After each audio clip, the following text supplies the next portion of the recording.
Salam mangrover, selamat datang kembali Sobat Matkesem. Coba deh, tarik napas perlahan, rasakan ketenangan udara pagi yang seolah menyelimuti kita hari ini. Di edisi Matkesem bercerita, kali ini kita mau sama-sama menyelami sebuah kisah yang jujur saja sangat indah. Sebuah kisah tentang keikhlasan dan harmoni yang berjudul Berbagi Daging Kurban.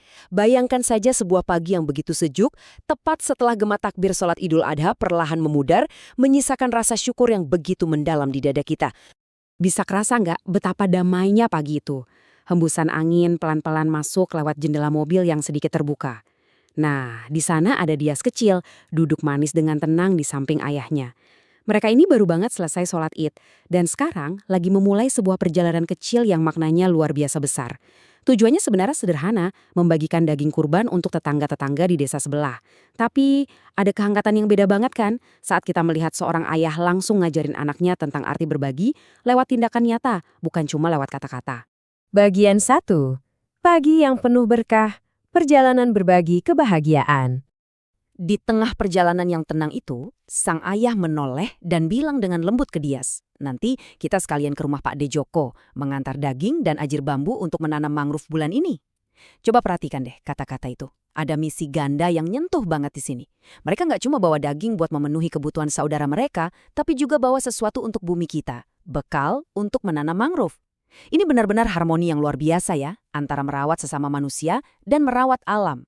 Begitu sampai di desa tujuan, ayah dan Dias mulai keliling nih. Dan yang bikin makin spesial, daging kurban itu nggak diserahkan begitu saja.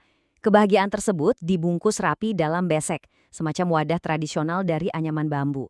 Ada kearifan lokal yang cantik banget di sana. Pas besek-besek itu berpindah tangan, wah, senyum tulus langsung mengembang dari para tetangga. Rasa syukurnya benar-benar terpancar. Pemandangan kayak gini nih yang otomatis menghangatkan hati kita, membuktikan kalau berbagi itu selalu melahirkan senyuman. Bagian 2. Penjaga tunas mangrove, merawat alam sekitar. Ngomong-ngomong soal alam, di pesisir itu ada satu penjaga penting yang namanya ajir. Mungkin ada yang bertanya-tanya, ajir itu apa sih? Jadi, ajir itu potongan bambu yang panjangnya sekitar 1,5 meter. Bambu ini ditancapkan kuat-kuat ke tanah pesisir.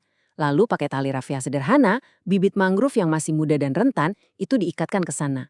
Fungsinya krusial banget Sobat Matkesem. Ajir inilah yang nahan bibit supaya nggak tercabut atau hanyut waktu ombak laut datang menerjang dengan keras. Jadi, poin yang bikin kita merenung di sini adalah bagaimana sepotong bambu sederhana yang cuma 1,5 meter bisa punya peran seheroik itu. Dia berdiri diam, nahan hantaman ombak, jadi pelindung setia buat tunas-tunas mangrove yang masih rapuh. Tanpa ajir, harapan buat menumbuhkan hutan pelindung pesisir bisa sirna terbawa arus. Ini persis kayak kebaikan-kebaikan kecil yang kita lakuin setiap hari.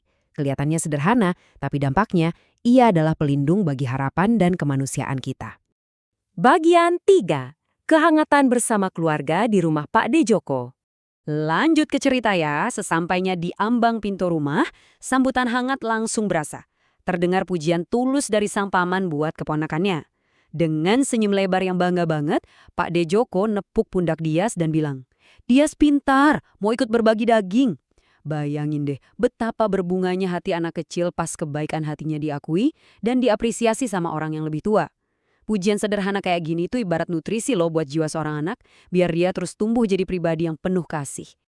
Terus Dias jawab apa?